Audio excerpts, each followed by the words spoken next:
안녕하세요, 일렉트로캠입니다. 오늘도 이런저런 이야기를 또 풀어볼까 합니다. 오늘 테슬라 주식이 정말 많이 내렸습니다. 근데 이거는 테슬라의 잘못이라고 보긴 좀 힘들죠. 여러가지 NHTSA 조사라든지 이런 얘기를 하지만 사실은 오늘 다 시장이 안 좋았고 전기차 섹터도 다 안 좋았고 전반적으로 주식시장이 다 안 좋았습니다. 그건 이제 에버그란데 사태 다들 아실 거라고 생각이 됩니다. 중국의 이제 부동산 위기가 과거 이제 서프라임 모기지 리만 사태 같이 변하는 게 아니냐. 워낙 부채도 크고 그리고 거기에 이제 연쇄적인 도미노를 효과를 기대할 수도 있겠죠. 왜냐하면 에버그란데 투자한 회사들이 있을 테니까 혹은 보험회사들 부동산 위기라는 게 다 연쇄적으로 일어나다 보니까 많이들 그 부분을 걱정하시는 것 같습니다. 저 한치 앞을 못 보지만 지금 블룸버그에서도 여러 기사가 나오는데 제 생각에는 우리가 아는 위기는 위기라고 보긴 좀 힘들 것 같습니다. 전 세계 이런 관심사 그리고 중국의 정치적인 환경 그리고 3연임을 하셔야 되기 때문에 그렇기 때문에 이런 모든 집중과 관심이 되어 있는 상황에서는 설령 위기가 온다 할지라도 이미 뉴스 기사들만 보더라도 어느 정도 대응이 될 정도로 그런 정책을 필 수 있을 정도이기 때문에 위기의 규모는 그렇게 크지 않을 것으로 예상이 됩니다. 그나저나 하루아침에 주식이 이렇게 떨어질 수가 있군요. 순식간에 이 어마무시한 이 하락폭을 볼 수가 있는데요. 아무쪼록 피해가 이렇게 잘 컨트롤이 돼서 연착륙을 했으면 좋겠습니다. 오히려 그치만 이제 at your own risk지만 이런 거를 또 기회로 삼으실 수도 있겠죠. 우리가 아는 방향으로는 위기가 오지 않는다. 우리가 항상 예상치 못하게 위기가 오고 만약 그렇게 위기가 온다 할지라도 알고 맞는 거기 때문에 충분히 정부들이 그걸 다 대응할 수 있을 거라고 생각이 됩니다. 오늘의 주된 내용은 반도체 쇼리지입니다. 반도체 쇼리지를 하기 전에 일론 머스크의 이런 트윗을 따라가다 보면은 자동차 불나는 거, 내연기관에 대비해서 불나는 레이시 테슬라가 훨씬 적다라는 거죠. 말 그대로 일론 머스크가 얘기했듯이 인터널 컨버션 엔진은 말 그대로 거기 폭발이 들어가는데 문제가 안 생기겠냐. 저 역시도 사실 요즘 드는 생각이 배터리 위기보다 칩 쇼리지죠. 반도체 부족. 근데 이 반도체 부족을 계속 보다 보니까 기존의 자동차 회사들과 테슬라와의 스탠스가 다른 점, 그리고 자동차 업계와 반도체 업계가 그 자동차용 칩을 바라보는 시선이 너무 달라서 위기가 이런 쇼리지가 한동안 계속 가겠다. 이게 어떤 단순히 많은 분들이 이건 진짜 중요한 포인트가 반도체라는 걸 너무 한 가지 상품으로 생각한다라는 거죠. 반도체에는 정말 수백 가지 상품이 있는데 차량용 반도체, 오토메이커가 원하는 반도체와 파운드리가 생산하고 가고자 하는 반도체 방향이 달라도 너무 다릅니다. 그래서 이 간극이 좁혀지지 않으면 파운드리에서 백날 많이 생산을 해봐야 이쪽에서 원하는 게 아니고 또 이쪽에서 원하는 칩을 파운드리가 생산하기도 지금 곤란한 상황이기 때문에 그 문제가 해결되지 않으면 그냥 쭉 가겠다라는 생각이 들었습니다. 그리고 그 시각 차이에 차의 내구성이 달려 있습니다. 전기차에 있어서 특히 테슬라는 요즘 배터리 부분은 좀 안정적으로 잘 관리가 되고 있죠. 오히려 이런 반도체도 한편으로 다른, 아무도 이렇게 얘기하지 않을 때 전기차의 위기가 반도체로도 오지 않을까. 지금 당장은 아니지만 그것에 대해서는 뒤에 또 얘기를 하고요.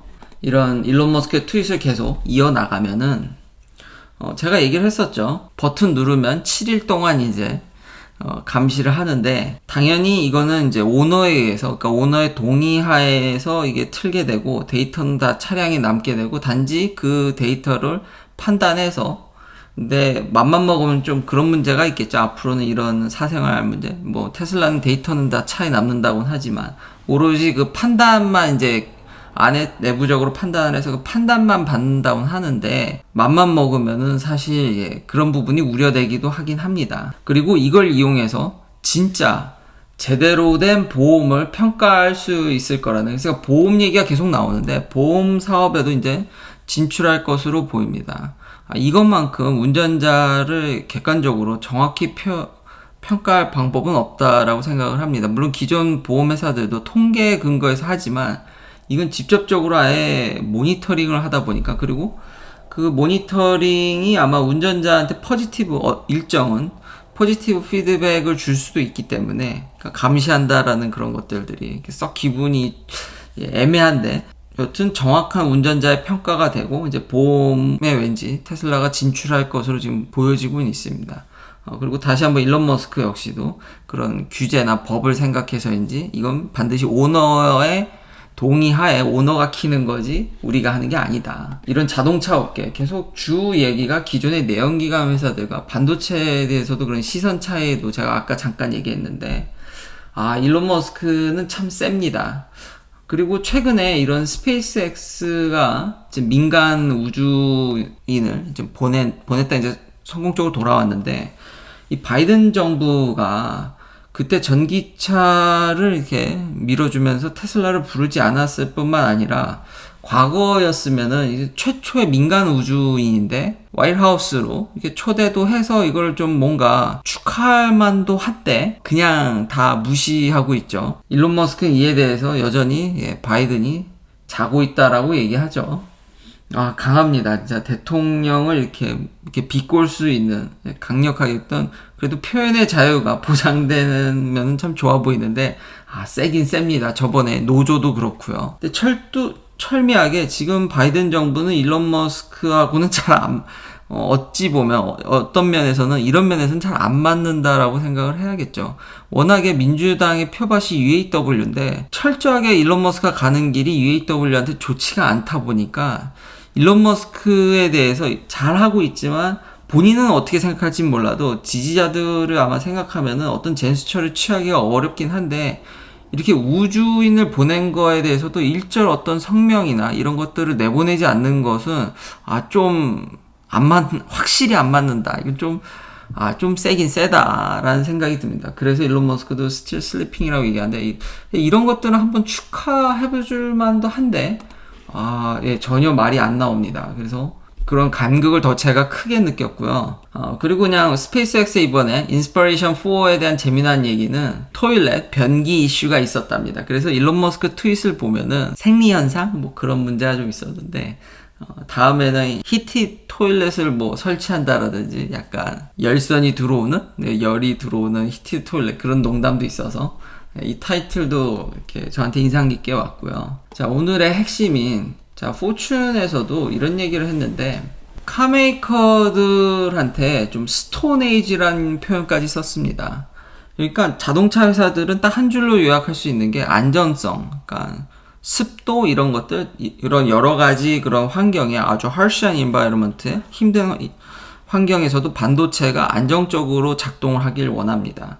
그러니까 성능보다는 안정성에 치중되다 보니까 이 요구하는 반도체가 구닥다리인데다가 더 큰 문제가 이게 200mm 팹입니다. 그러니까 웨이퍼 사이즈를 지금 대부분 칩메이커는 최상의 그런 경제성을 위해서 300mm 웨이퍼를 쓰거든요. 그러니까 웨이퍼 사이즈가 더 크죠. 근데 자동차 업체들은 200mm 웨이퍼를 원하죠. 왜 그러냐면 다이가 되게 작습니다. 한 다이, 칩 다이 사이즈가 자동차용 다이는 되게 작거든요. 그러니까 굳이 이렇게 큰 거를 지금 당장 쓸 필요가 없는데, 문제는 여기에 투자를 하길 원하는 거죠. 그러니까 안정성을 보고 우린 장기적으로 쓴다고 하는데, 근데 이런 칩들은 당연히 퍼포먼스나 전력 효율이 좋지 못합니다.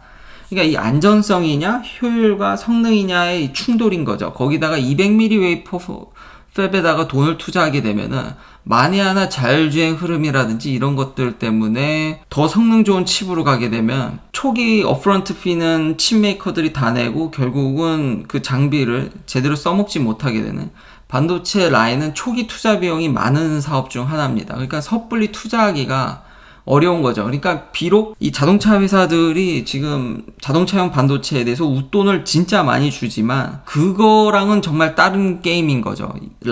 반도체 라인을 건설한다라는 거는 아무리 구닥다리여도 돈이 꽤 들어가는 부분이 있습니다. 그러니까 이런 괴리, 서로 이런 칩에 대한 명확한 어떤 철학이 다르다 보니까 이게 해결이 쉽지가 않습니다.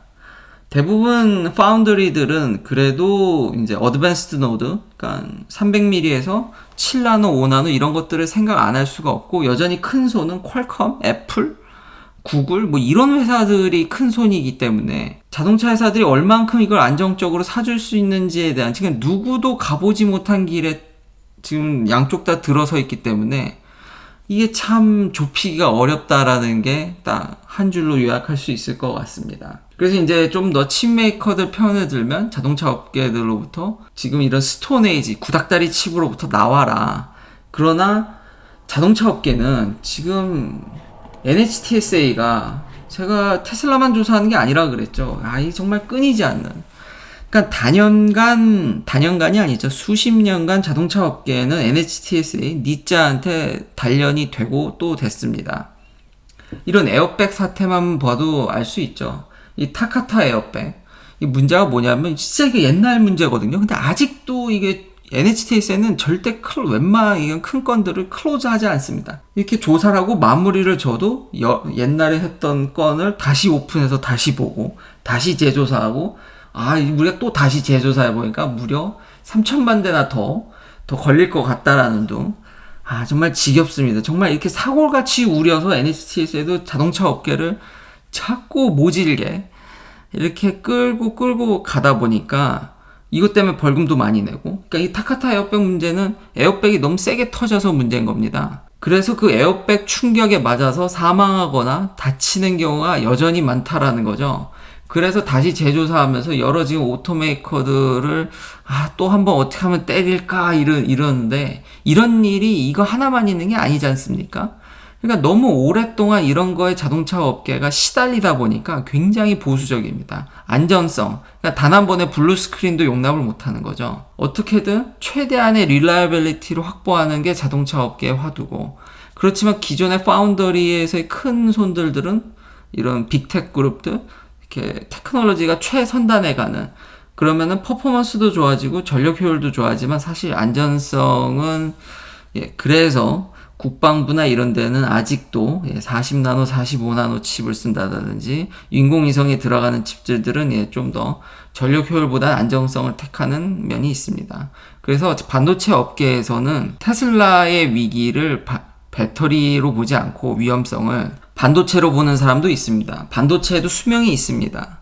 그 칩을 자꾸 쓰고 지우다 보면은 수명이 있거든요. 그러니까 그런 게 잘못돼서 오작동하게 돼서 차가 위험하게 될 수도 있다라는 게 그렇게 보고 나는 차를 한번 사면은 10년은 탈 건데 테슬라 차량들은 10년 갈 수 있냐? 라고 이 반도체 업계에서 그런 소수 의견으로 그런 안전성을 제기하는 사람도 있습니다. 그분들 얘기로는 배터리보다도 반도체가 더 위험하다라고. 왜냐면 여전히 차량용 반도체는 이거 보십시오. 진짜 옛날 테크놀로지에 200mm 팹을 하는데 지금 테슬라는 그렇지가 않죠. 지금까지는 잘 매니징을 하고 있는데 거기다 이제 자율주행까지 이거 하다 보면은 언젠가는 한 대 맞지 않을까라는 그런 부정적 시각도 구독자님들께 알려드립니다. 그런데 제 생각에는 종합적으로는 워낙 파트가 적으니까 별 문제가 없을 것으로 생각은 하는데요. 하여튼 그런 부정적 시각도 있다라는 거죠. 그리고 이게 크게 지금 부딪히고 있어서 칩 쇼리지가 이게 생산의 문제가 아니라 여러 가지 그런 큰 철학의 충돌? 이래서 해결되기가 쉬워 보이지가 않습니다. 긴 영상 시청해주셔서 감사합니다. 내일도 테슬라 관련 이야기들로 찾아뵙겠습니다.